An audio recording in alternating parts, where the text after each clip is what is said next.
Hello, everyone. I'm Carl. And I'm Em. Welcome to our podcast discussing all the latest books. This is our 19th episode, and we will be discussing The Last Song by Nicholas Sparks. We'll be saving our ratings until the very end. We promise to give you all of our honest opinions on all the characters, chapters, and scenarios. We don't mean any harm to any of the authors. This is solely our opinion. And as always, we promise to call them like we read them. Period. Please check for any trigger warnings online. I guess there's none in the front of the book.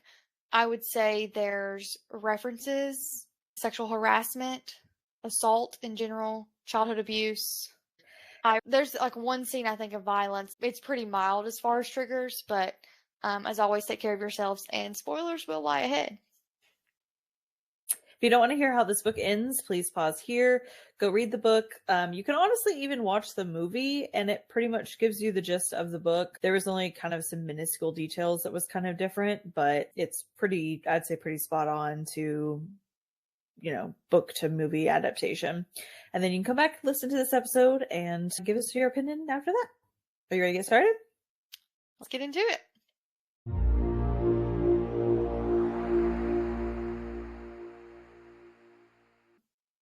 So I'm going to read the blurb on the book just to give you a little refresher of what the book's about. 17-year-old Veronica Ronnie Miller's life was turned upside down when her parents divorced and her father moved to Wrightsville Beach, North Carolina. 3 years later, she remains alienated from her parents, particularly her father, until her mother decides it would be in everyone's best interest if she and her brother spent the summer with him.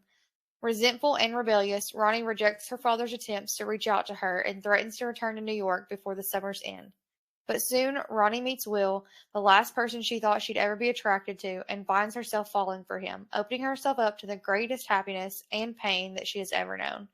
In the tradition of his beloved novel, A Walk to Remember, Nicholas Sparks brings us a deeply moving story of a young girl's first encounter with heartbreak and love. I would say this is probably one of my favorite Nicholas Sparks movies. Movies, yes. I really enjoyed the book too, but there are several of his that I like a little bit better. Well, as far as movies go, this one and then that one with Julianne Hough. I can't remember which one it's called. Yes, those are my two favorite movies of any. Well, obviously in The Notebook. I mean, I think that's just obvious, but A Walk to Remember is my favorite. I liked it. I mean, I haven't watched it in probably like 15 years, so I mean, I love Mandy Moore, but I do love The Last Song. I love Safe Haven. I love The Notebook. Like, I love several of them, but A Walk to Remember is my favorite. We get started with Ronnie and her mom talking. It's after the summer that we kind of focus on has happened, and we are in her room, and she's talking with her mom about the details of what happened during the summer, and finally decides to kind of tell her the details of what's happened. So the rest of the book is basically her retelling of the summer and what happened. That doesn't actually make sense to me, considering that we get other people's point of view. Yeah, that does make sense. But I still enjoyed it. I'm just confused. Yep. So we start, the main perspectives are Ronnie, her dad, Steve, and then Will, the guy that she ends up falling in love with, which I think we all know by watching the movie. So no spoilers. Also, I will say, since we're talking about the movie already, I cannot stand the sight of Liam Hemsworth and Miley Cyrus. After all of the drama that happened, it makes me sad that, like, I feel like it's almost like their personal life, which should not impact me at all, has kind of like ruined the movie a little bit for me. See, I guess I wasn't as invested into their personal life, so it really didn't make any like difference to me. I don't know. It didn't change my opinion of the movie. It's like it's to me, it feels like the movie is like their legit love story, like in real life, and then I also watched it crash and burn in real life. Like, it feels like, that's what it feels like. True. I mean, I think that is the movie that they fell in love on, wasn't it? Mm-hmm. It is, but I just mean, like, the movie, they have like this, they're gonna live happy ever after forever, and then like it feels like reality set in, and they crashed and burned tremendously.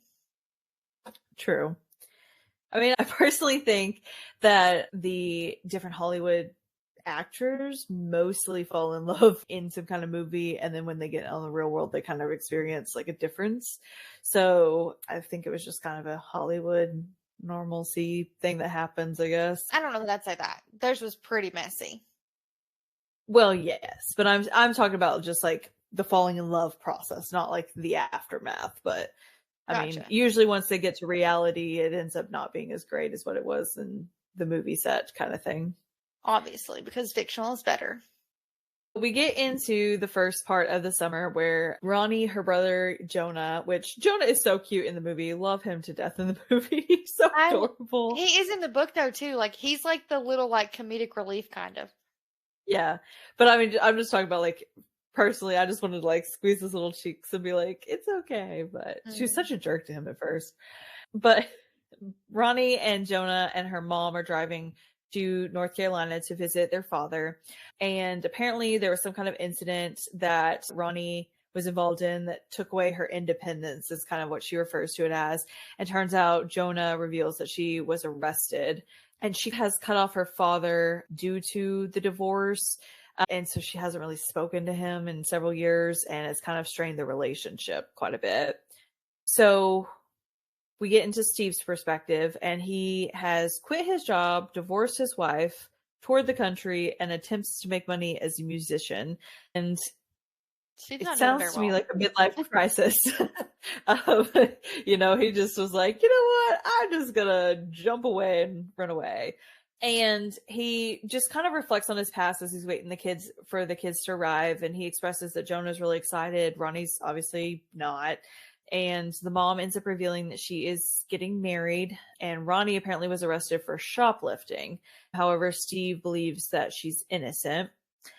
And we do discover that Steve is also rebuilding a stained glass window for the church that had burned down.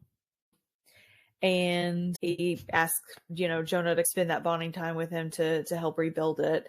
Then Ronnie's just desperate to kind of get away from the entire situation. So she's ready to go to the festival that she's seen as they were driving in.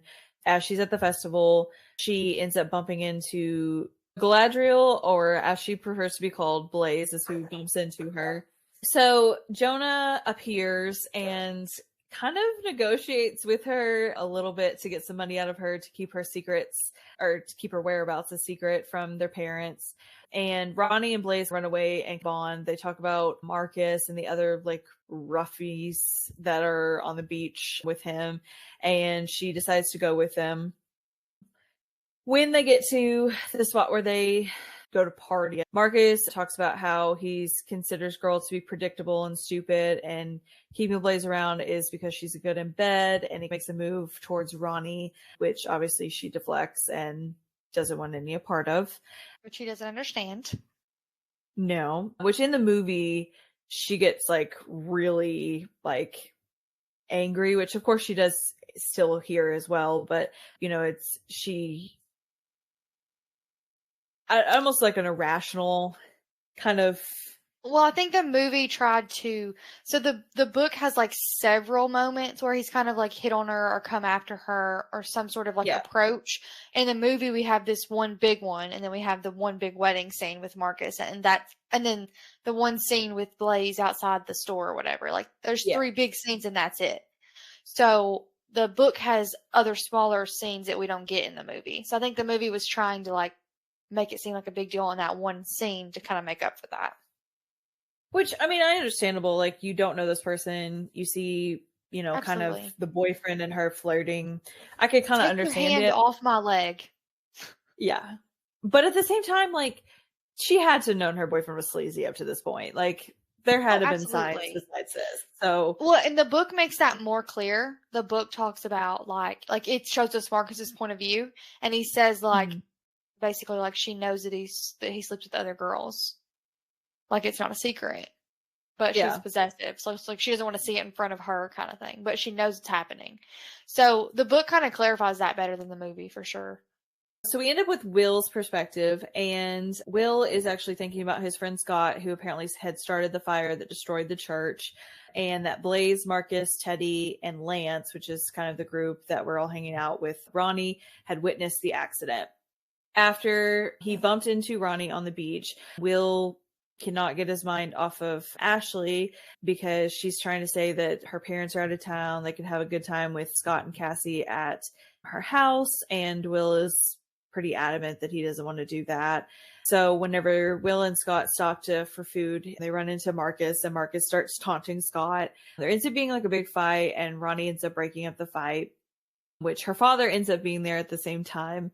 And he tells her to leave. Ronnie refuses and goes after Marcus and his group of gang of people. I don't know what you want to call them, because it's more like a gang than anything, but Gang. then the officer that had been kind of around says that Marcus is bad news, and Will overhears them and says that Ronnie's going to the Point, which apparently is like a party spot for the locals.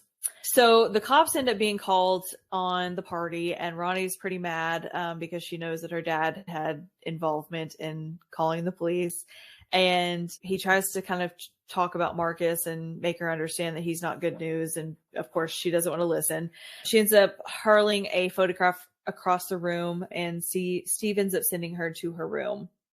While she's in the room, she has to share it with Jonah, which I was not familiar that was a scene or a part that was actually in the book as well as the movie, but I do think in both aspects it adds a different element of a relationship to Jonah and Ronnie that I feel like before this whole trip they were very separate, very apart, and I think even sharing a room made them a little bit more closer quicker than what they would have been otherwise.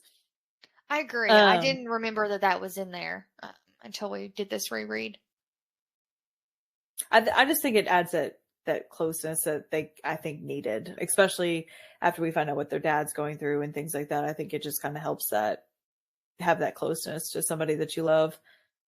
Well, I think it also gives us, because like I think Mom makes a reference early on in the book that something to the effect of like Ronnie does have moments with her brother. Like they're main like brother, they're siblings sometimes, but other times like she's nice and she's gentle and she's caring and she takes him to do whatever, or you know what I mean? Like Mom references that, like he's the only person that she's really nice to on some occasions.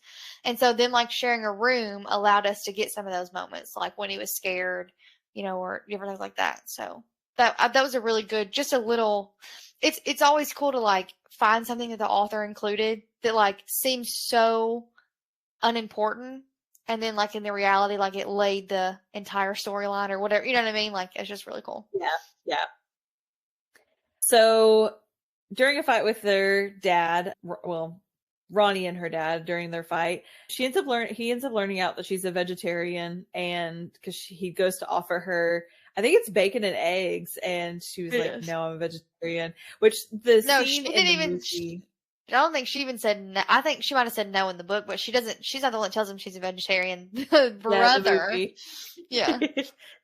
Yeah, I love that scene. It's one of my favorite scenes. It just kind of like, I know whenever he hands it to her and she just like scoffs and like walks off, and he's like, she's a vegetarian. He's like, since when? He's like, since like the last 5 years. And it's just kind of funny. So Ronnie goes out to explore the town, and she runs into Blaze, who informs Ronnie that she's been sleeping on the beach and has not ate since the morning before. We get to Will's perspective, and he is at work the next morning, and Scott attempts to clarify the difference between Will's hookup and getting back together with Ashley. And I'm as not they're a fan changing, of Scott. Not either. I think he definitely uses Will to his advantage. I don't think it's Agreed. a mutual friendship by any means. I think it's a friendship of convenience for sure. Agreed. And as they're changing oil in a customer's car in Will's father's brake shop, Will mentions Ronnie. Scott just pretty much dismisses her and the thought of her. But Will keeps continuously thinking of Ronnie the entire time, and he appreciates kind of how she exhibited herself during the fight and protecting the younger child that almost got hit. And he really is just thinking that she's everything that Ashley is not. We get back into Ronnie's perspective, and her and Blaze are going to the diner to get something to eat, and they kind of chit chat about Marcus, and apparently really the only reason why Blaze really ended up falling for Marcus was that he was there for her whenever Which is she code kind of for went he through. gave me attention when I was in a bad moment. Ronnie and Blaze talk about the worst things that they have ever done, and Blaze actually admits using Roundup to destroy a neighbor's lady's flower bed, and then Ronnie admits to not talking to her dad for 3 years, but Blaze is not satisfied that that's like good of enough of an answer. So Ronnie ends up admitting that she had shoplifted, and the boys end up showing up, and Ronnie kind of notices that Blaze's food starts getting ate by the boys, and she doesn't really say anything or Food that do Ronnie paid anything. for? Yeah. And not only that, but supposedly Blaze hasn't ate since like 2 days prior, basically. And so the exact wording that the book has said is that she sees that Blaze allows Marcus to treat her like dirt, and she starts seeing parallels between Blaze and one of her friends back home. And Marcus ends up inviting Ronnie to a party that night, and she kind of just ignores him for a little bit, and he ends up getting mad, so he ends up getting up and leaving the diner because he gets mad that she's not giving him any kind of answer. But, I mean, you try to hit on me, and then you're eating your girlfriend's food when she's starving. Yeah, I don't like Kind of him. like a crappy situation. So kind of understandable. So we get back into Steve's perspective, and him and Jonah have had a nice little day together, and they were teaching each other how to cut glass.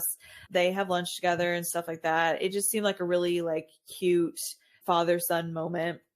Mm-hmm. And he kind of goes through after speaking with Jonah. Whenever he's tucking him for bed, Jonah asks him if he misses his father, and he starts kind of like reliving some of like his memories of with his father, and he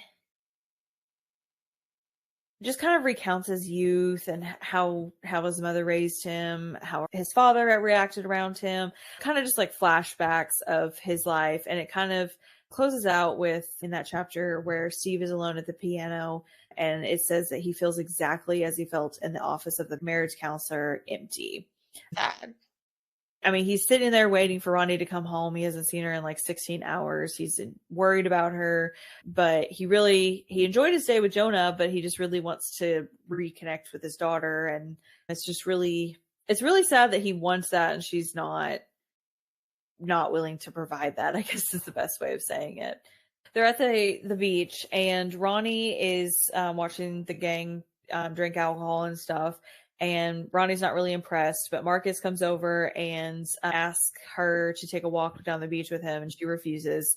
So he kind of gets a little offended, but she just decides to head home instead. And when she gets there, Steve is in the living room area playing the piano, and he offers her food instead of yelling at her or lecturing her for coming home late. And the next morning, Steve's sitting up playing the piano, which at the time she thinks that it's like an ulterior motive. Like he's trying to like convince her to start playing again because she has stopped playing pretty much the entire time. She has stopped talking to her dad. And to be honest, I really think that he just mutually really enjoyed the piano. So like, I don't think he was really, I'm sure he was just like, oh, maybe if she hears it, she'll be interested in it. But I also think he did it as like a comfort thing to like think. I know like my mom really likes to like mow grass to like think. And so like to me, I'm just thinking like that would be just like something that maybe he does to like process his thoughts and think clearly kind of thing. I totally agree. I think that was something for him and like even like his mental health. And we even see that like he talks about the way that his mind is able to process and think or whatever better when his hands are playing. And it actually, like, once we realize he has cancer, it actually really breaks my heart that, like, she kind of takes that from him for the majority of this book Yeah. because it, like, that is his, like, most precious thing other than his children, I'm sure. And, like, he lived his last couple of months not doing it all just because of Yeah. her, like, for her. And, like, that's great also for him. Like, he loves his daughter and he's willing to do that, but it also really broke my heart for him. I really think it did break his heart. So We actually end up, because Ronnie has woke up with playing the piano and she thinks her dad has an ulterior motive. She yells at him. She tells him that she can't stay on the side of the piano. And he tells her, like, hey, I'm just, playing because it makes me feel better. And so Ronnie ends up storming out. She decides to go into town to try to find Blaze, which of course starts the accusations of Blaze, which I think Marcus was kind of gaslighting Blaze a lot as well. So I think she really did believe a lot, but I also think she was choosing not to believe some of it was happening so that way she still had her comfort. That's just my opinion of that. But yeah. So Blaze ends up accusing Ronnie of asking Marcus to take a walk and attempting to kiss him. And she's refusing to listen to Ronnie when she's denying that. And so Ronnie goes to follow Blaze out of the store and the alarm ends up sounding. And whenever a bag is searched, the merchandise that Blaze had been looking at appears in the tote bag and Ronnie realizes that Blaze set her up. That really made me mad. Yeah. Why don't you just stop inviting her to things? Stop talking to her. Why do you have to go and set her up for theft? And the book is much more serious than the movie. The movie's like a couple of CDs, but the book has like rare antique sign things, I believe what it was. Like much more valuable. Like it was a felony level of theft rather than just like a misdemeanor. And that really, I was like, beat her up. See, my biggest issue was the fact that she used a secret that like Ronnie thought they were bonding when they were secret telling, and then Blaze goes and uses that against Ronnie in the end. And so that's what the part that really bothered me is like, you wanted a friend and you could have probably had a good friend if you just like didn't become a jerk. Yeah. But I also understand Blaze still had to survive there after the summer is over. So, I mean, she kind of had to do what she had to do to keep the people that she thought were her friends, but I don't think that was the appropriate way of going about it. So after Ronnie's little outburst, Steve and Jonah just kind of spend the day again together, and they end up finding a group of tracks for some turtles, and they end up tracking it back to a nest buried behind their house. And that is at the same time that they get the phone call from the police, which I think in the movie it is Ronnie ends up finding the turtle nest, doesn't she? Yes. Yes. She finds it very, very early on because she sees a raccoon in the middle of the day and she runs over there to him. And it's like, the screen then pans to these little eggs. Yeah. Yeah. So it's a little bit different. So in the movie, also, she's the one that knows the facts about the turtles rather than Dad telling her in the book. Yeah. So as they're doing that, they get a call from the police station, and Officer Pete tells Steve what the charges are. Ronnie's insisting she didn't do it. However, she refuses to identify who actually did, but Steve still believes her, and Steve and Ronnie end up, after he ends up bailing her out, go and talk on the beach. Then Ronnie is the one that starts talking about protecting the nest from the raccoons, and the dad ends up calling the local aquarium to get a cage. So Ronnie is pretty concerned about the well-being of the eggs, and she camps out all night. Whenever she is on her way back up to the house, she remembered she left her book on the chair that she'd been camped out in. And when she comes back down to the beach, she realizes that somebody from the aquarium is there, and it turns out it is Will. And good old Will boy. Yeah. And I mean, see, I'm able to separate the two. So I like Will in the movie. I mean, even though he is Liam, I like him. The same thing I said in 5 Feet Apart. I wish I had read the book first so that I could picture the characters how I pictured them and then see what somebody else pictured when the movie was made. I do think Miley was a good fit for the Ronnie role. That also could be because we know her from everything else. So sort of with my childhood, who else would you pick at that point in my life? Yeah. You know what I mean? But I didn't like Liam as well. I pictured, I don't know, Liam didn't give me that country boy vibe that we were trying to put off much more in the book, I feel like. See, I didn't really think that it was, I can get where you can get the country feel vibe in the book. I get what you're saying with that. I'm saying because she was making fun of him with his southern accent, and they're talking about mudding and fishing. Those things are Yeah, those are southern things. Yeah. And I was a little confused at that being in North Carolina, but personally I've never been in North Carolina, so maybe they are more southern than I realized. But those things are very I'm from a southern town, and that's exactly what all them little boys are doing. So I pictured a little bit more southern than I did than what Will was in the movie for me. Yeah, I get that. I get what you're saying about that. So Will explains that he's only taping off the area and that somebody will be there with a cage over it soon. Obviously, Ronnie's not appeased with this, and Will agrees to call the aquarium about it. Steve makes a vegetarian breakfast burrito for her, and he agrees that he's going to hold off on contacting her mother to tell her about the arrest. And Ronnie's just kind of suspicious, like, why are you being nice to me? And Steve's just kind of like, why shouldn't I be nice to you? And Ronnie kind of acknowledges in that same moment that she has probably not been the nicest person, and it's kind of justified to not be very kind to her. The part that I really enjoyed as well, like honestly any scene with Jonah, and it was really good, but when Jonah comes into the breakfast, he kind of mumbles to himself and he's like, why is nobody mad? Like, why is nobody yelling? Like, this is not normal. This is weird. What's about to happen? Is the world ending?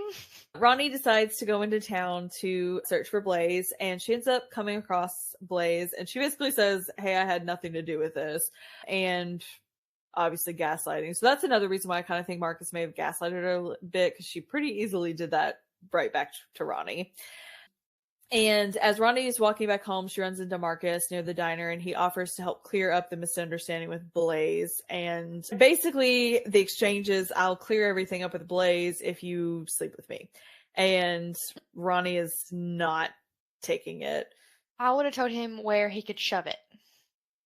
I just don't understand why he's not getting the hint. Like, she's clearly not interested. This is like the 7th time she's denied you. Like, leave her alone. I think some guys see that as a challenge rather than a clear no.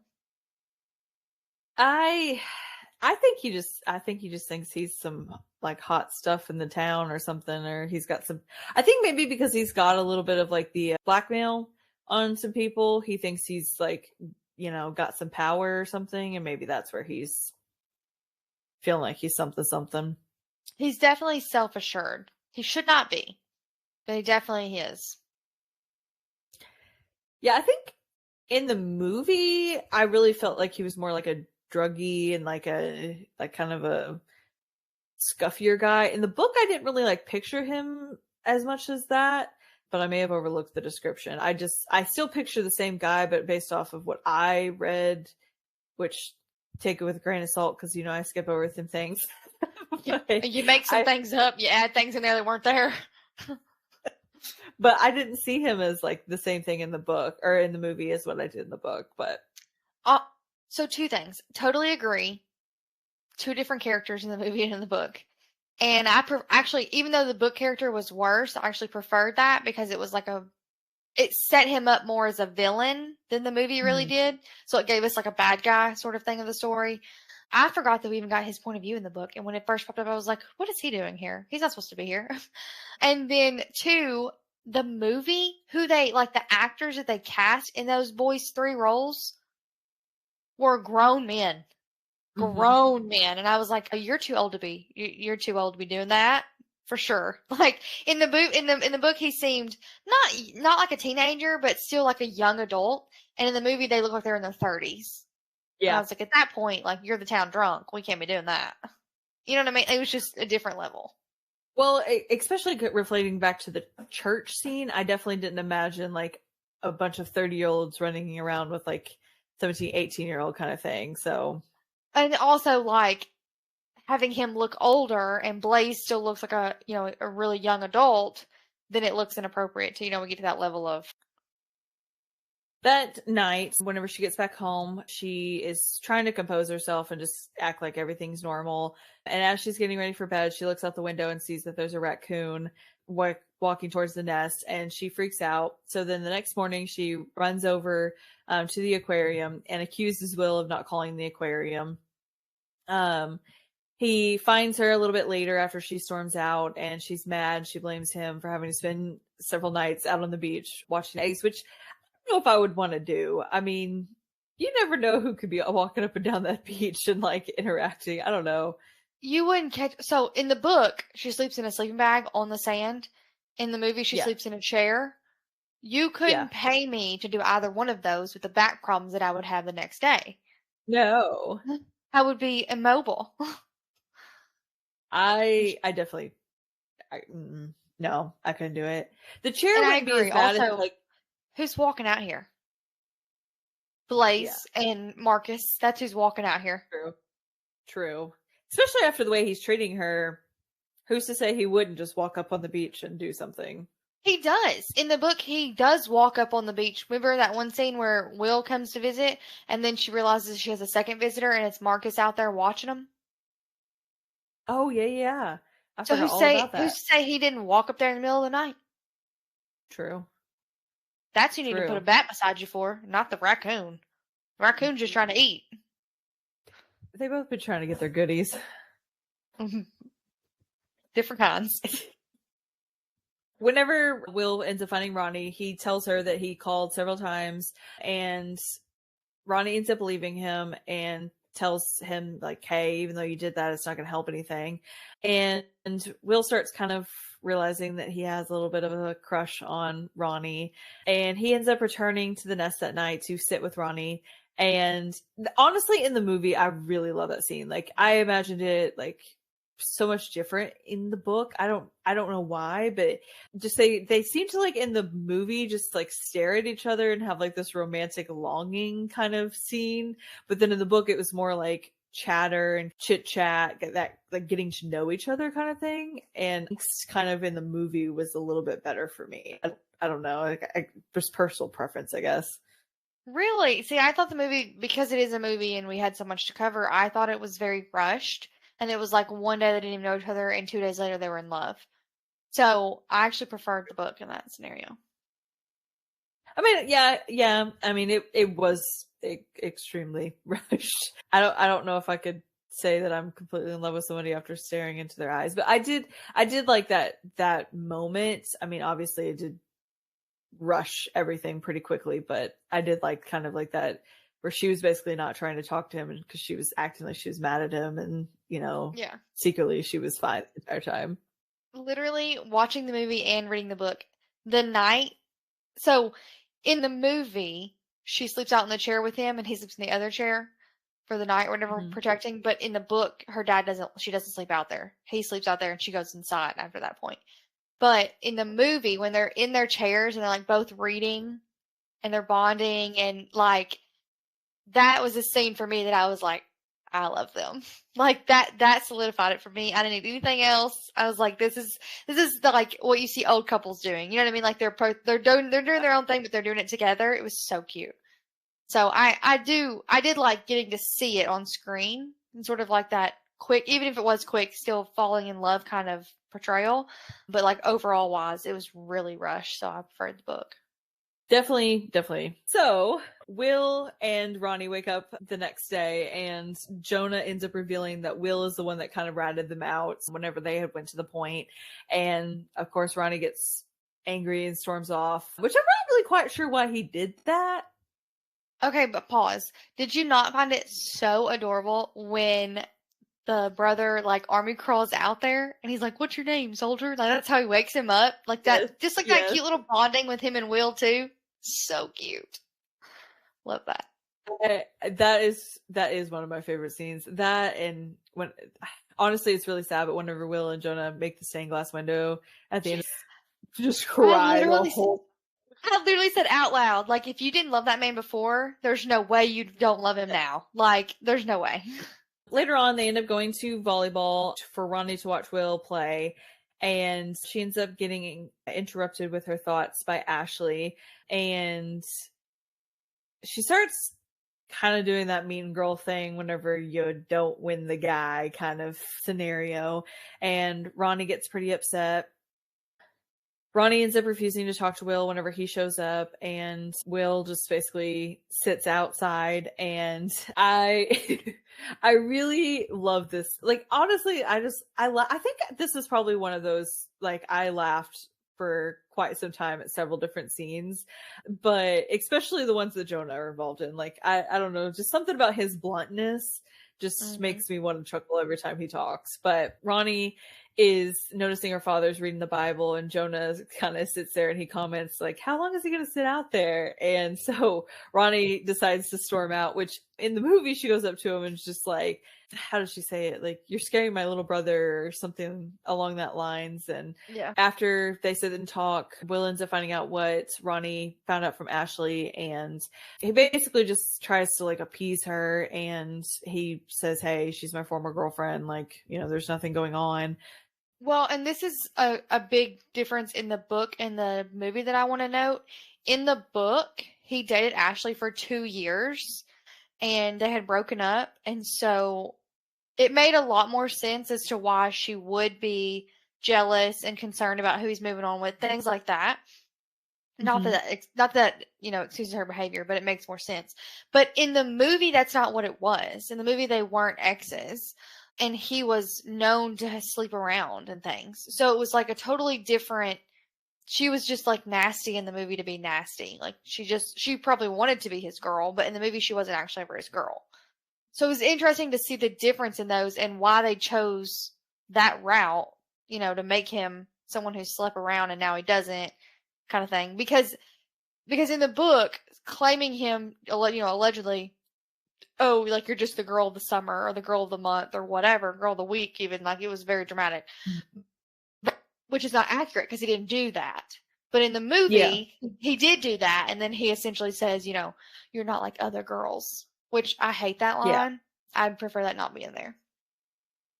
But, so I didn't like that. I preferred the book storyline with Ashley than I did the movie.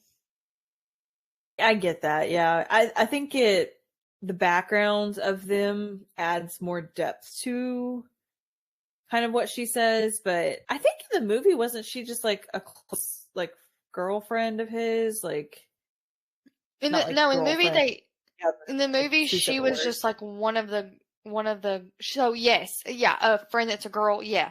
So she was like a family friend, and that's like who his mom wanted him to date or whatever, but he never actually dated her. And he admits that, like, essentially he slept around. Like, he didn't, because he says he didn't feel anything, so he was trying to feel something, which is actually usually like a girl's storyline, so that was interesting to see it for a dude. But then when she confronts him about it, he's like, but you're not like other girls. Which, what do you mean? Because she wears black clothes and jeans on the beach? Oh, yeah. That makes her different and so special. But, well, also it seems like all of the girls that he seems to hang around with are, like, selfish kind of people, and because Ronnie wants to save the turtles, it makes her selfless. Well, except we don't get to see the flavor of the week that he's had for 14 years past. So we only know what Ashley is like. So it's hard to say, really. Good comparison, though. Yeah. So as Will ends up leaving, she ends up noticing Marcus was out there watching, and she stares out into the darkness until Marcus extinguishes his fireball. He stares him down. Yeah. And I was like, that's what you would do. Absolutely. I was like, you go, girl. And you'd be standing on the porch, like, motioning, like, come at me, like, bro. Come at me. What you got to say? Literally, I did this in Walmart. If someone is, like, staring at me and, like, making me uncomfortable, I'd be like, can I help you? Is there something you needed? It makes me mad. But, like, I would have been like, hello? You know, I can see you. You do realize that, right? Like, I can't stand there in silence. I gotta say something. Yeah. And I would have stood there until he left. And then, but reading his point of view from that scene, that's scary. So the next chapter is his perspective. It's probably a good thing she didn't live alone. Sorry, I just had that thought. That he it totally was different. Yeah. So initially, he's kind of like reflecting over everything that's happened the last couple days, and he's kind of hoping that Blaze's actions are pushing Ronnie towards him. But however, whenever it doesn't happen, he gets pretty annoyed. And whenever he sees Will outside of Ronnie's house, he gets a little even more frustrated. Mm-hmm. And so He's an idiot. he thinks though that whenever Will's gonna leave, she's gonna like race towards him or like I think cower he's in think fear, basically. yes, that's what I'm saying. I think he thinks she's gonna like run inside and be scared. That's what he wanted, I think. Yeah, and then he does not like that she stands there and just like stands like very strong and what you want kind of attitude. He does not like it at all. No. So No, and if she did live alone, I definitely think it would have ended up very different. I wholeheartedly agreed. And honestly, I'm surprised. I think it's because of who her dad is that it probably still didn't happen because I think it still would have happened if her father had been somebody else or maybe even like in his later stages of care. I think it may have even been that at the same time too. That's wild to think about if he tried to break in because her dad was on on his deathbed. That would make me very violent. Yeah, That would be a it good would time. not. I suggest you wait till dad's at the hospital and I'm alone or something. Because if my dad is there and dying of cancer, we're gonna have a real big problem. It would not be his best moment, that's for sure. Ronnie ends up coming in and Steve realizes that something's bothering her, but he doesn't really say anything. However, Jonah name drops and says that it's Will. And Steve kind of gives Jonah a little bit of a lecture about listening to private conversations.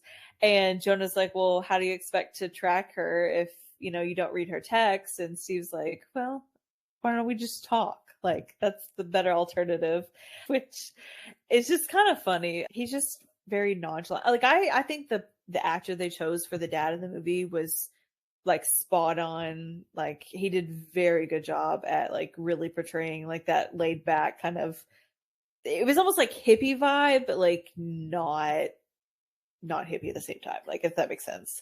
I totally agree. Dad, Ronnie, and the brother were perfectly casted. I wonder if they had like what is that called whenever they like get together to like see if they feed off each other really well. A round table? Like when they're reading the No, script? it's before like even they get hired. Not charisma, like Chemistry? yes, chemistry. That's the word I'm looking for. I thought you were looking for the word of what they do when they're trying to test their chemistry. No, charisma was the only word that was coming to my mind. But like chemistry read, like a good like to see if they flow well together. I wonder if they had something like that before, or like if they already knew each other in mind, or if they've had like some kind of interaction before or something like that. But I'd Not be a clue. interested to see that. Honestly, the other thing that kind of stood out to me in this book, especially in Steve's perspective, was that it was a lot more like Christian faith based than what the movie made it out Yes. for. Like they emphasized like how Steve felt close to God a lot and like that kind of thing. Which obviously we knew he worked like on building the stained glass window for the church and like he was working on kind of his, recovery of himself and things like that from his thoughts and things. But like it was never that like Christian faith based as much as the book was. So that was kind of a little bit of a surprise to me based off of like the differences, which I understand, movies can't really always have that kind of thing. But at the same time, like I was generally surprised, but I kind of appreciated the thought of how Steve got to that place in his life where he was kind of okay with where life was going and kind of put his faith in God and trust in him to lead his daughter back to him or not kind of thing. Yeah, it was definitely, and it was written so well, like it was just certain moments stuck in here and there just to give us the complete picture of Steve. That was done really well, I thought, and I did enjoy that. In the book, it talks more, I think, a lot too about it kind of builds up how important his relationship with the pastor himself was also, not Mhm. just the religious aspect, but Yep. the man, which kind of shows us again more about Steve because he didn't have a dad that was a good father figure, and we get to see that in the book more too. In the movie, we don't really get to see it. So Yeah, wholeheartedly agree. Ronnie wakes up. She ends up seeing that Officer Pete is leaving, and she ends up finding out that the shop owner has decided to press charges. So Ronnie won't be able to return to New York anytime soon. When Steve asks about Blaze, Ronnie finally ends up telling him about everything that's going on with Marcus, and they kind of have a really deep heart to heart. Ronnie starts asking why he left the family, and he just admits that he, could have tried harder to save the marriage, but he just, didn't put in that extra effort. And so Steve ends up at the end of the conversation to encourage Ronnie to go speak with Will and kind of make things right with him. And when she comes across him, she apologizes. They share a kiss. And whenever Ronnie returns home, she tells Steve that it went well with Will. And he talks about the night of the fire, the month that the pastor spent in the hospital. And they decided to do a lunch. And Steve asked to have Ronnie invite Will. And he leaves that up to Ronnie whether or not she actually is going to or not. Is the lunch when they play the card game? Or is that a dinner? The poker game? Yeah. Yeah, that's at the lunch. Okay. I love that. That's something like my family would do. Like if we have a big dinner, we have game night and it gets competitive and you really see the other side of people. So I love that. Just that little snippet being included and really bringing them into the family. You know what I mean? It's different than you just have lunch with somebody and then they leave or whatever. But it's very informal, very friendly. That was just a cool thing to see. Yeah, right before that, Ronnie has to go with Will to his house to change and everything. And I kind of understand more so in the movie than I do in the book whenever Ronnie asks kind of about his family and stuff. And he was a little bit more closed off because at that point they really hadn't had much opportunity to know each other. But in the book, I do feel like there was a lot more context into them knowing each other and stuff. So I felt like he could have opened up a little bit more. But at the same time, I kind of understand why he didn't want to talk about it and things like that. She has a nice conversation with Dad. Maybe that's Mom is rude. Mom doesn't like her. Well, not that Mom doesn't like her. Mom doesn't like the idea of Will with someone like her. Yeah, you're right, because I put tension and displeasure from Susan. Tom's the dad's name. They did have a good conversation. Okay. In the book, he flies the airplane with her or whatever, which was so, you want to see my airplane? And it's a drone. What are we doing? In the movie, this is where she plays the piano for him for the first time. Yes. Which I thought, again, rushed. It was very. But however, I do think it was kind of a long time coming kind of thing, but. I would have preferred that her first time playing the piano again was at her dad's funeral. Which, is that what happens in the book? I can't remember. No, because her and her dad write the song together. Yeah, she writes the song. Okay, that's okay. That's acceptable, but not playing for Will. No offense to Will, but her dad's literally dying. He comes a little bit higher. Well, and at their dinner, she kind of does realize that she made a mistake avoiding him for the last 3 years, and afterwards, Will and Ronnie go on a walk across the beach, and he kind of sort of starts reflecting on marriage, which I feel like it was awkward even in the book movie kind of sense. It was just very quick, very, very rushed, and a conversation for sure. Which, there is some summer loves there is some summer loves that go by pretty quickly, but I do think that he definitely just got out of a 2-year relationship. I think he needs to reevaluate things before he decides to settle down, kind of thing. In the book, you just dated with someone for 2 years. Calm down. In the movie, he's sleeping around and probably never known love his entire life, and all of a sudden he's like, "We're gonna get married. This is it. This is my forever." Yeah, calm down. Which honestly, we don't know how long he was dating each girl either. So it could have been just a month and he was moving on. So at this point, it could have just been a month of a relationship. And honestly, in the movie, I don't even think it was a month. I think he was weekend when these people would come visit, because it references a lot like tourists, like other girls like her that were just visiting for the summer or visiting for a week or whatever it was on vacation, as opposed to Yeah. like even girls just there. So I don't even think it was a relationship. I think it was, like a hookup kind of thing. She, over the next couple days, like starts spending a lot more time with Will and getting to know him better, hanging out at his house and stuff like that. They decide to go into town to stop for ice cream, and whenever they turn the corner, they end up bumping into Marcus, Blaze, Teddy, and Lance. And Marcus kind of makes a little snide comment about Scott and some bottle rockets, and he's like holding on to Ronnie a little bit and says that he was, trying to prevent Ronnie from falling. Um, and he also like makes a comment about her next court date. And so I guess she hadn't at this point told Will, which I thought she had sooner, but I may be thinking of the movie. But she then tells Will about kind of everything that's happened at that point since she arrived in North Carolina.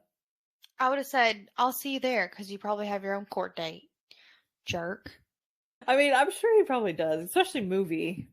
Oh, Marcus movie for him sure. has been to prison.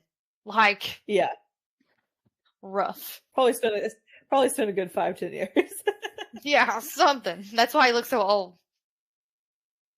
So Ronnie also reveals to Will at the same time that she also has a spot kind of reserved for her at Juilliard, which big deal. I mean, that's a big thing for people to get into, but for them to actually like save a spot for her, it seems a little out there. I don't I was I gonna don't say really know how the process works, obviously, but my brain cannot even comprehend that, especially when she's not applied now at 18.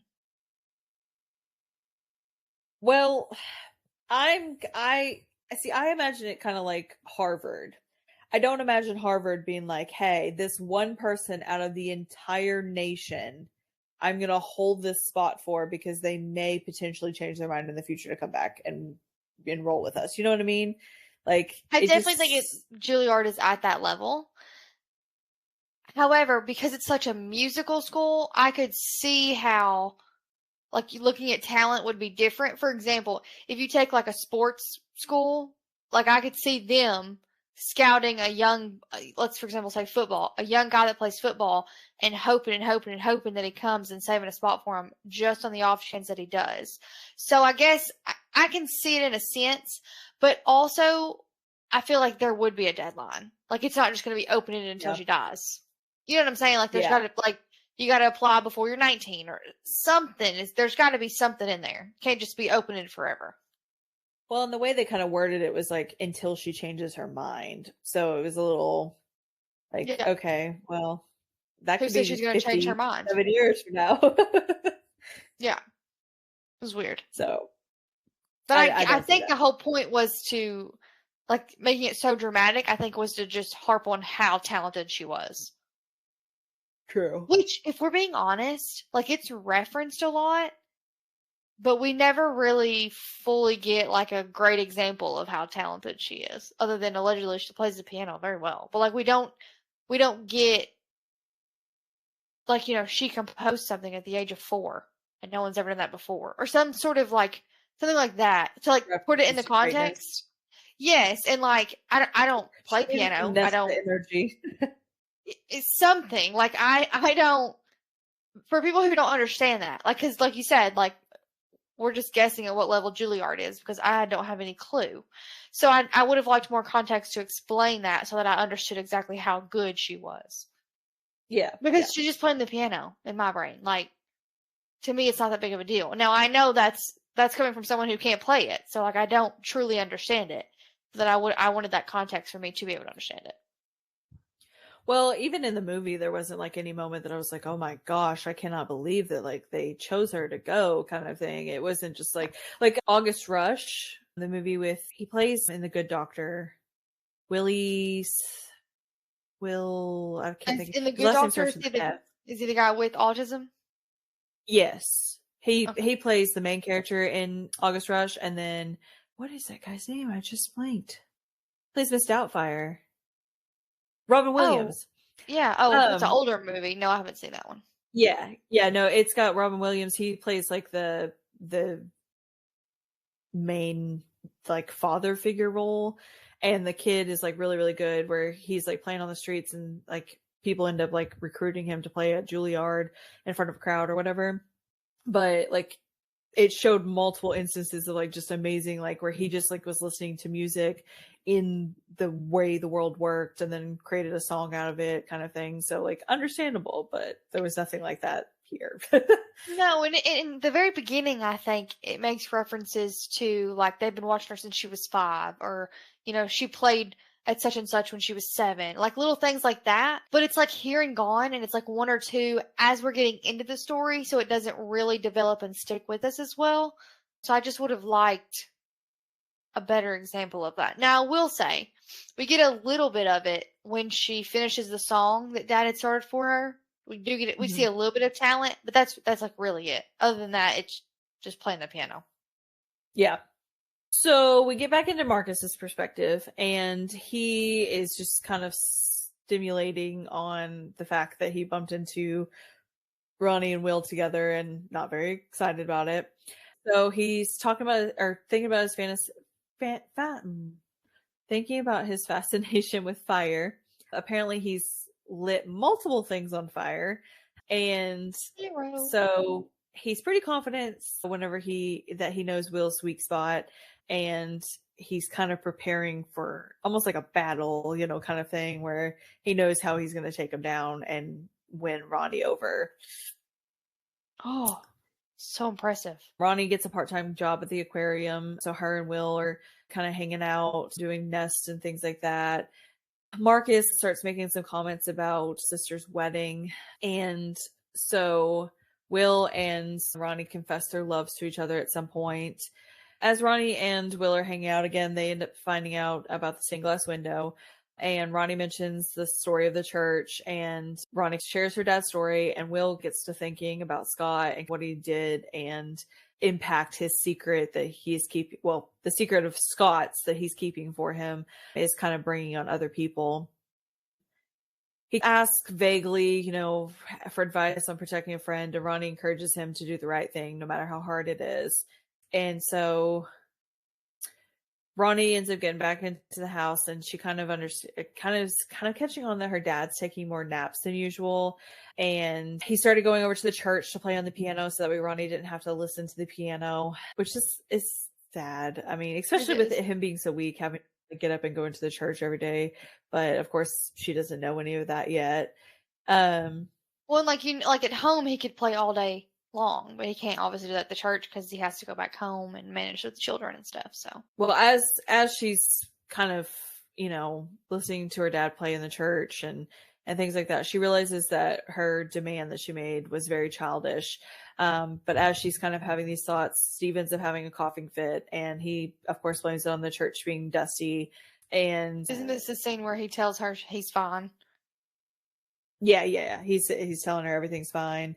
She starts noticing like how frail and how tired her dad looks. Then Steve and Jonah have another day together. They build a fort, they go to a water park, they go to Chuck E. Cheese's, and they have just like a really adventurous day again. Ronnie ends up setting out to go find Blaze, and Blaze ends up admitting that she knew that Ronnie was not hitting on Marcus, that she's the one that put the merchandise in Ronnie's bag out of anger. However, she admits that she's not willing to admit to it or rectify any of the situation. She says, her mom's kicked her out of the house and Marcus is all she has. And so he's forbade her from admitting what she did. Lame. Yeah. However, Blaze does admit that she doesn't believe that Marcus is done with Ronnie, that she thinks that he, wants more out of the non-relationship that he's getting. And so as Blaze is walking away, Ronnie ends up offering her a place to stay or a bite to eat if she ever needs it. I love just like the little moments that we get to see like of Ronnie's kindness. Like the very first example probably is the little boy in the middle of the fight, and then we get to see how she treats Blaze and like her treats her brother. And like there's just little bitty things. She's worried about the turtles.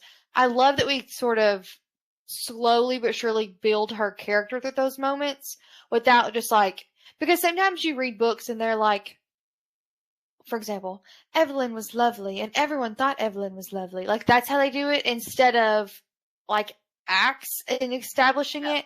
So I just really enjoyed that. I just wanted to add that. No, I definitely agree. So the next day, Ronnie is struggling to find something to wear, formal to wear to Megan's wedding. And little old Jonah offers Ronnie the money that he's amassed through blackmail and poker. And so they end up going into a dress shop and they find a gown. She gets her hair done. And Steve ends up borrowing the pastor's car to drive Ronnie to the wedding. And so she sits through the ceremony. She ends up sitting at a table with Scott, Cassie, and Ashley because Will's a part of the wedding party. So she's sitting there. She's kind of being left out of a lot of the conversation. And Ronnie just kind of uses that time to reflect on some of her past relationships and things that she needs to change with them to make them better. I think it would be so awkward to go as the date to somebody in the wedding party and you're not. And so you're just like, vibing on your own. Especially if you didn't know anybody, I would say it's definitely awkward. I don't think I would do it. It's just I hate this weird. I hate this idea that like you have to take a date to a wedding. You know what I mean? Like he didn't have to take a date. He could have just gone to his sister's wedding and celebrated his sister's big day. No, I need you to not have a date to my wedding so I can set you up with somebody. The timeline that we're going, that's not going to be a problem. Ashley interrupts Ronnie's thoughts and tells her that there's like no way that Ronnie's relationship with Will last. Ronnie ends up standing up to Ashley and telling her to never talk to her again without risk of losing her teeth is actually the threat that she makes, which again sounds exactly like something he would threaten. I can relate to Ronnie a lot. Yes, I get that. I get that totally. Her snap to attitude is a lot. As a kiss, Ronnie's kind of contemplating taking their relationship to a physical level, and Will ask her to go onto his father's boat with him. And as they're making their way, they notice this elderly man that kind of had been looking at her throughout the ceremony. It turns out it is the judge that's over her case, her shoplifting case. Fun. And Marcus is antagonizing Will to try to get him to attack him. And as they're like still underneath the tent, and when Will does, they end up falling on the ropes that support the tent, and a corner collapse. Of course, the mom of Will blames Ronnie for ruining Megan's wedding, and she basically just tells Ronnie that she's low class, she's not good enough for her son. The movie's different in that aspect. They're like, because they're out like where our car's parked or whatever. She does end up saying, just go home, just take the girl home, and clearly blames her. Yeah. But it's not the level of what the book is. No, it was a lot more harsher in the book for sure, which I don't know why they wouldn't leave that, because if I remember correctly, like, because I didn't watch the movie again before we did this, but if I remember correctly, the scene with the mom in the house whenever she first meets her, she was a lot more harsher than even like that scene where she tells her to go. Yeah, so she never says anything outright in the movie. She just acts kind of snooty and snobby and like Ronnie's not good enough for her son. Yeah. But she never says anything outright that I recall. She might, or let me put it this way, she never says anything to Ronnie outright. I don't recall if she says anything to Will outright, but I know to Ronnie's face she doesn't say anything. But Ronnie says the entire time, like in her own thoughts, or to Will later, like, your mom does not like me. So she gets the vibes. Which, I'll be honest, I'm not a fan of, like, poor girl, rich guy, his parents don't approve, he loves her anyway, like, kind of vibe. I'm not a fan of that, like, love story. Trope, I guess you could call it. It depends on the setting for the trope. Like, a billionaire romance, I'm all for, whether or not she's poor or not. However, no, I mean, like, she's poor and, like, that's, like, the storyline. She's poor, he's not. This is like the heart of their love story. I love a good billionaire romance. I didn't really take this book as that, though. Like, they more emphasized Blaze's poverty than they did Ronnie's. No, and I agree. I'm not saying that this book was that. I just was referencing Okay. in general because the things with the mom hint at that sort of love story, like that sort of complication. But Okay. I just in general, I hate when that's literally the plot of the entire book. I don't want to read that. She's poor. Goodbye. Join the club, baby. We're all broke. This economy? Are you kidding me? The reality is these rich men are not saving these poor girls for good reasons, usually. Okay? Usually. So, watch out for yourselves. Anywho. So Ronnie ends up arriving at Will's volleyball game. And as she's sitting there, Marcus is also kind of reflecting on the havoc and destruction he caused at the wedding. But he decides to go to the same volleyball tournament to make some money. He thinks a large crowd will draw, a lot of things. So he is like a fireball juggler, and so he decides to go from his usual 6 fireballs to 9. And Blaze was ordered by Marcus to prepare the fireballs that night, and neither of them are kind of noticing that she's preparing the balls, dousing them in lighter fluid above her shirt she's going to wear during the performance. We go back to Will's perspective, and they are doing the tournament. They're advancing pretty easily through it, and they're in the finals. As Will's participating in the tournament, he notices that he kind of notices Marcus's presence doing fireballs on the pier, and he notices Blaze accidentally catches fire. So Will rushes over to Blaze to help her, and he ends up whisking Blaze away to the hospital. Will ends up taking Ronnie and saying that they're going to go somewhere. She doesn't really have to ask where. She knows that they're going to go try to find Marcus. So Will ends up slamming Marcus to the ground and breaking Teddy's nose, knocks Lance unconscious. Will tackles Marcus, headbutts him, and starts pounding him with his fist. And Ronnie intervenes to prevent serious bodily harm on Marcus. Ooh. The next day at work, Will faces Scott. Scott's pretty upset about forfeiting the finals, and Will kind of tells him to get over himself, and he's tired of covering for him. And Will demands that Scott tells the truth about what happened at the church. The next week, Ronnie is really uncomfortable with Will's actions, and she's also concerned that Marcus might contact the authorities. And Ronnie's just kind of also concerned about the end of summer, like what's going to happen, like the uncertainty of the relationship. I did like the scene where in the movie where the turtles hatch. To me, I really liked the description of. I did like really the scene in the book as much. It kind of just seemed like a more passing by situation, where in the book it was more like focused on like the turtles. I don't know. Turtles are just like my spirit animals. I love turtles. You can't watch little baby turtles like crawl on the sand without just being in love. Like they're just so cute. I know, and I don't I know. will I just say love it it. was explained differently than they did in the movie too. When the turtles hatched in the book, it talked about they'll build a trench so that all the turtles will follow the trench. In the movie, they didn't do that. It was just that flat sand, and they just allegedly walked out to the water. Yeah. And they like I used a think. flashlight, I think, to guide them to the water. Yeah. So like I want to know what the real answer is though. Like you can't give me two different things. Like how do you actually guide the turtles to the water? I think it's a trench because it's harder for animals to like reach down and get them. The trench I makes more remember hearing. sense because otherwise they would just scatter, you would think. Yeah. But who knows? I'm pretty confident I've heard like the trench before, but it may just be from reading this and that's what I'm remembering. Don't know. It happens. So after the turtles hatch, Steve ends up having a pretty bad coughing fit to the point where he's coughed up blood, and Ronnie kind of catches on to that. And we, after that scene, kind of get a flashback of Steve where he ends up finding out he has stomach cancer, which has spread into his lungs and his pancreas. The doctor doesn't give him a very long amount of time. He said, anywhere from less or pretty much less than a year.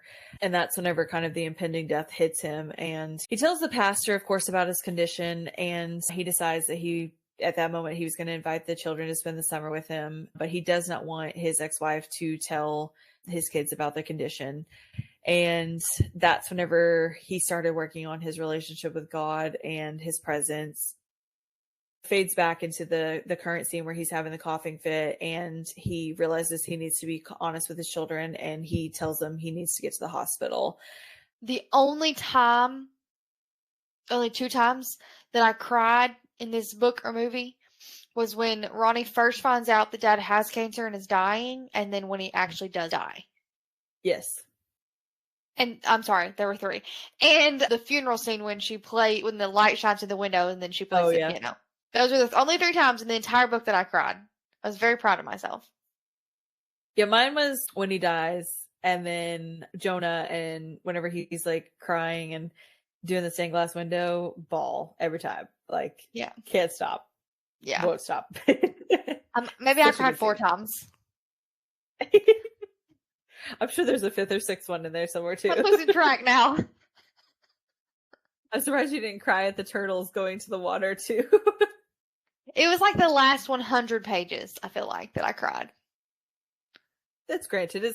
That was honestly probably the most emotional part of it all. The rest of it was more like anger, angst, like romance, that kind of thing. So I can understand. Yeah. The ending was pretty much all the sadness. Yeah. So Ronnie lashes out at her father about not telling her about the illness, and she accuses him of only bringing her there for the summer in order to watch him die. And Steve explains that he only wanted to watch her live. And he asks for her forgiveness, and she finally just like actually looks at him and realizes that he's been wasting away, and that she just kind of has been ignoring him all summer and not really realizing that. I really like the quote that he says, "Maybe watching you enjoy a carefree summer while you fell in love was what kept me out of the hospital in the first place." And I just love that even though he's dying, like he's not living in that this is the end kind of moment. It's more so I'm watching beginnings around me kind of thing. So I kind of like that a lot. Yeah, I'm a big fan of Steve. Yes. Yes. Even though he did leave his family. He didn't start out all right, but I liked him by the end. Well, I mean, we didn't get their perspective, Steve and Kim. So I mean, there may be some other things that he didn't want to tell his children, so he didn't make his ex-wife seem like an enemy or himself feel like an enemy or that kind of thing. So, well, the actual divorce, I think, was caused because he was gone, and I think she did find somebody else. But he did. Now, don't take this the wrong way, but I feel like as a parent, you should probably put what's in your kid's best interest above what maybe you want to pursue on your own. And I feel like he didn't do that. I feel like he wanted to still chase his dream, and that resulted in him being away for quite some time and their marriage falling apart. That's not necessarily all his fault, but he did make that choice that led to those consequences. So I was a little upset with him for that. However, by the end of it, I really liked Steve. Completely justifiable. Don't you love how I keep calling him Steve like I know him? Same. I just love Steve. Steve. I didn't know his name in the movie, but in the book it mentioned it so much that it like stuck with me. Yeah. Does it even say his name in the book? In the movie, I mean? That's what I was just thinking. I was like, I don't even know if they actually say it. No, I think they call him Mr. something. Will does when he runs into him. Mr. Miller? Is that his name? Mm-hmm. I think maybe at the dinner he comes over for, he calls him Mr. Miller, and then he's like, no, call me. I think Steve. Maybe they said his name was Steve, but as far as remembering the name or anything like that, I don't remember. So Ronnie ends up watching Jonah go into her dad's room to get explained what was going on, and she ends up finding Will, and she explains, kind of what she's going through and how upset she is. And later that night, Ronnie actually finds Steve's Bible and ends up praying for the first time in years. And we get back into Will's perspective, which I did feel like it was a weird shift into Will's perspective with everything going on personally with the family. I didn't know that was the right spot to go back into Will's perspective per se, but we shift into Will's perspective, who's kind of thinking how he can relate to Ronnie, remembering his brother's death and the feelings around it. He also weirdly starts thinking about how he would like to be a father like Steve's been to his kids. Just like reflecting on weird things in like this moment of like sadness. I don't know how else to explain it, but it was just kind of a weird. I thought it was odd too, though, because like he's literally 18. Like he's not dreaming about marriage and having babies. He's not doing that. It's not realistic. Well, and he also offers to stay and help Ronnie and Jonah, and like Ronnie refuses to let him stay and change his college plans and stuff. And I don't feel like he knows them well enough to like give up everything he's worked towards, kind of thing. To literally turn away his entire life, yeah, no, he does not. And like, no offense, but like, Dad's gonna die. Yeah, It doesn't matter if you stay or not. yeah. So Jonah ends up becoming obsessed with completing the stained glass window, and he's thinking that somehow this will like help his father heal. But he's so small to reach everything by himself, so he teaches Ronnie and Will how to help them with the window. The next day, the pastor comes to visit to give a report on Steve's condition. And Will notices the pastor's scarred hands, and he realizes he has to come clean. And so Will confesses his secret to Ronnie. He tries to explain his reasons for cover for Scott, and she's really kind of just at that point convinced she doesn't really know Will at all. And she demands he leaves and that they're over. That was actually the last night before he was supposed to leave for Vanderbilt. And Will goes home, asks his father for a favor, and he goes home and asks his father for a favor, no questions asked.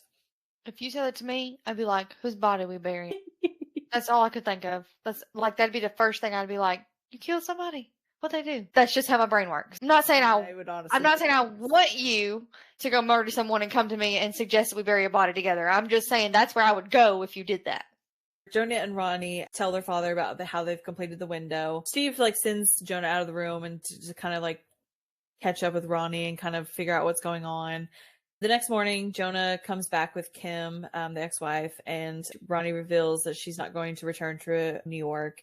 Kim tries to like dissuade her from doing so, and saying that it's not her responsibility. And Ronnie's just like, well, then whose is it? Ronnie tells her mother that Steve's her father, regardless of the fact that he had an affair, because this entire time she's been upset with Steve because she thought he was the one who had an affair, and turns out it was her mother. Okay, so you have me confused there. I was wait a minute. I thought Mama was the one cheating. Yeah. Ronnie's pretty angry and, said whatever happens between the two of them was in the past and her father needs her now. Very mature. Ronnie ends up announcing her decision that she wants to stay, and her brother is insisting that he stays as well. And of course, they're saying, he can't, which I get. Wanted to be there, but at the same time, like I do think that him being that young, I don't think it would have been a good thing for him to witness. So he says, I might cry reading it. He says, they're trying to send me home, Daddy, Jonah whimpered. I told them I could stay with you, but they're not listening. I'll be good, Daddy. I promise I'll be good. I'll go to bed when you tell me to, and I'll clean my room, and I won't eat cookies when I'm not supposed to. Just tell them I can stay. I promise to be good. I know you'd be good, Steve murmured. You've always been good. Then tell her, Dad. Tell her you want me to stay. Please, just tell her.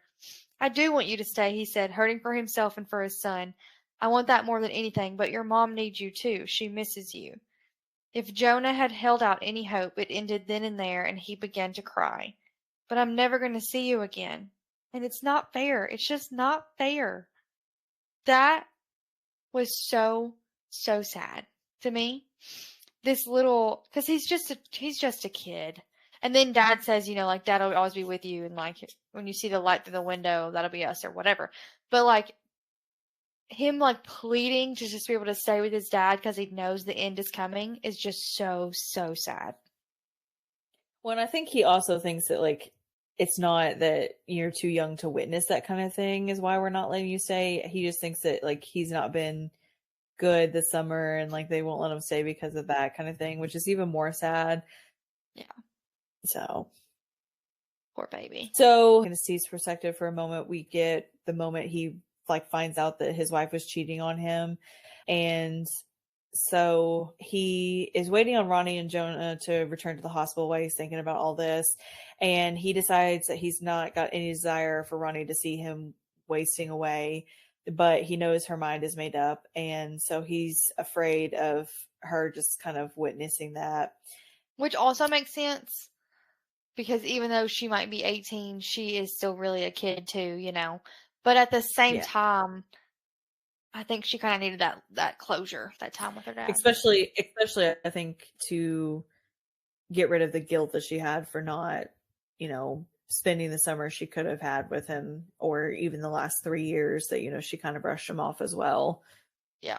Which honestly, shame on her mom for not saying anything, that like she allowed 3 years of them not to have a good relationship, just to not say that she because she had to have known she was angry at her dad for having an affair, thinking he had an affair. So I mean, she had the bare minimum. She knew once dad told her that he had cancer, she knew he was dying, and she was not making her daughter have a relationship with her dad or talk to her dad, some level of something, or even like having a conversation with her daughter to say, what are you mad exactly about? And let's see if we can work through this to better understand why she was mad. Maybe she didn't know Ronnie was assuming dad was the one that cheated. I don't know. But it really feels like mom was selfish, and which is understandable. I mean, she went through a divorce. There were things going on for her too, but it just feels like she just didn't care. yeah. Like, oh well, my kids will be fine. Which wasn't the vibe that we got from the character at all. Like, so it was just a weird thing. So as they leave the hospital, Steve gets taken to the church to see the stained glass window finalized. And so Steve starts sitting with Ronnie reading the Bible. And she ends up finding out that her mom has sent her a package of all the letters that she had not opened from her father. And so she goes through them and starts reading them. Steve's health continues to decline. And one day, as they were coming back to the house, they did find Blaze and her mother waiting for them. Blaze thanks Ronnie for taking her to the hospital and also reveals that she admitted to the district attorney that she had put the stuff in Ronnie's bag, and that the DA was not going to charge Blaze because she has information on some crimes that Marcus had committed, including the fire at the church. And Blaze actually reveals that Marcus did start the fire and not Scott, like everybody had thought. And Ronnie realizes what if Will had done what Ronnie had wanted, that Scott's life would have kind of been ruined for nothing. So Ronnie ends up continuing to watch her dad into November. She's during this time trying to get to know him better because she had realized that she hadn't really known him that well at all. They make a visit to the pier, and Steve shares at that point that he has a DNR. And Steve ends up living long enough to see the window installed at the church. And she reads her father's final letter to her. And Ronnie ends up finding the unfinished song that Steve was working on in the summer.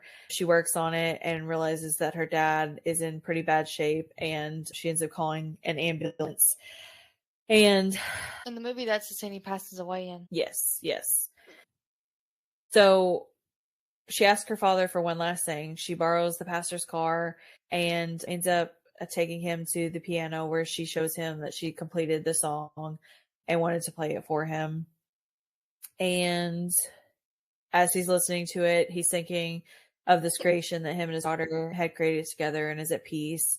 He compares life to a song, and he states that he finally feels God's presence in the world. So after the funeral, as she's leaving the church, Ronnie ends up running into Will, and Will ends up revealing that he's off to Europe, and Ronnie ends up announcing that she is going to go audition for Juilliard. She apologizes for everything that happened at the end of the summer, and he explains that the reason he remained distant all this time was that he wanted to give her time with her father, time that he was not able to get with his brother before he passed. And he says that, he'll call her whenever he returns from Europe. And she actually kind of nods in agreement. She's, pretty much convinced that he's walking out of her life forever.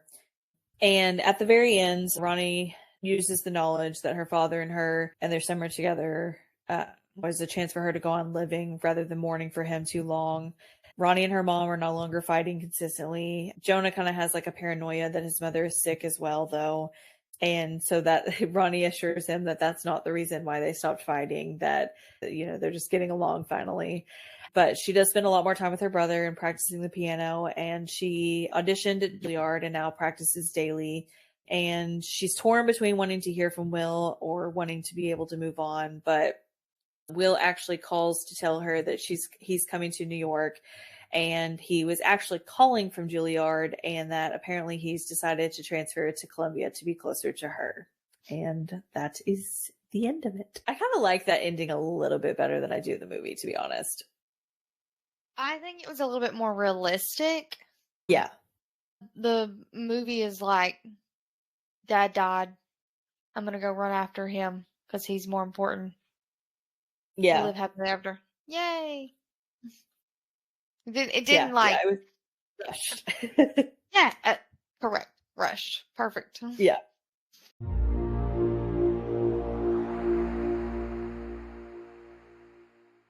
So what's your final thoughts and rating? That's a great question. I know we're going to do this every single time, and I never pick my actual rating number until we're right here in this moment. Every single time. So I think I would probably give it. I'm going to say a 4.7. There were some things that were mentioned, like, for example, mom being remarried was briefly mentioned in passing and then never really relevant. So there's some little things like that that I thought we could have tied up the story a little bit differently. But overall, really enjoyed it. We'll probably reread it again at some point in my life. Honestly, I love the love story. But for me, even like her relationship with her brother and her relationship with her dad and like these other relationships that we get to see her build are also like equally as good as the love story. So like just a good rounded out story, I thought. I love Nicholas. Nicholas always kills it. So yeah, I'd give it a 4.7. What about you? So movie, I would definitely say is like a 4.2 for me. It's still really like high up there, but like you said, it's really rushed. A lot of it doesn't make any sense while it's rushed, but it is an excellent like description of the as best as they could without it being like a 5-hour movie. It was, I agree with that. however, the book, I really appreciated the more details and the more realism that it carried. So I would definitely say the book, I would say, is probably more like a 4.5, 4 point maybe 6. I think it's not as high up there just because it didn't make me feel all the feels the entire book. It was just like one or two scenes. I didn't really feel like the anger and kind of like the pettiness that Blaze had.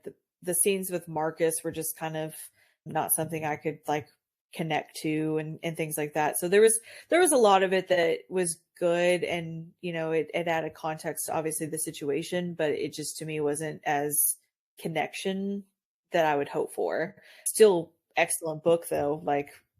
Like you said, we'll reread it. I rewatch the movie like at least every couple years. I mean, I love watching it. If it's on TV, I will stop and watch it for sure. I was just gonna It's say just, for you listeners that want to watch it, it's on Disney Plus if you have a subscription. but yeah, it's definitely one of my favorites for sure of his. But I just kind of steer clear of his unless I really need a good cry. So For sure. I totally agree. So, as always, if you like this episode or any other episode, please subscribe to get access to bloopers, extra content, and more on Apple Podcasts, Spotify, Patreon, YouTube, and just about every other platform where you can listen to podcasts. you can send us book suggestions, comments, or general inquiries to our email at likewereadthem@carlandpodcast.com. You can also check us out on Facebook, Instagram, and TikTok. We can't wait to hear your guys' thoughts. We appreciate you tuning into this episode and staying till the end, hopefully. Next week, we'll be discussing Love and Other Words by Christina Lauren. So I'm going to read the blurb just so you have an idea what that book is about. After a decade apart, childhood sweethearts reconnect by chance in New York Times bestselling author Christina Lauren's touching romantic novel, Love and Other Words. How many words will it take for them to figure out where it all went wrong? The story of the heart can never be unwritten. Macy Sorensen is settling into an ambitious, if emotionally tepid, routine. work hard as a new pediatrics resident, plan her wedding to an older, financially secure man, keep her head down and heart tucked away. But when she runs into Elliot Petropoulos, the first and only love of her life, the careful bubble she's constructed begins to dissolve. Once upon a time, Elliot was Macy's entire world, growing from her gangly, bookish friend into the man who coaxed her heart open again after the loss of her mother, only to break it on the very night he declared his love for her. Told in alternating timelines between then and now, teenage Elliot and Macy grow from friends to much more, spending weekends and lazy summers together in a house outside of San Francisco, devouring books, sharing favorite words, and talking through their growing pains and triumphs. As adults, they have become strangers to one another until their chance reunion. Although their memories are obscured by the agony of what happened that night, so many years ago, Elliot will come to understand the truth behind Macy's decade-long silence and will have to overcome the past and himself to revive her faith in the possibility of an all-consuming love. That was a really long blurb. Mm-hmm. Anywho, but so as always, we promise to Carl and Love we read them. Theme song.